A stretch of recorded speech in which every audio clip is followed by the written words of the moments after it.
Hello everyone, let's know the meaning of burps. Burps का क्या meaning होता है? It means to make a noise with the mouth when air rises from the stomach and is enforced और forced out, that is burps.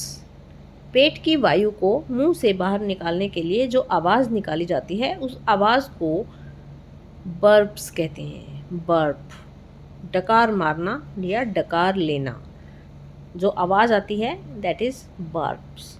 For example, he sat back when he had finished his meal and burped loudly, यानी वह पीछे बैठ गया जब उसने अपना खाना खत्म कर लिया और जोर से डकार मारी या डकार ली। That's all in this video.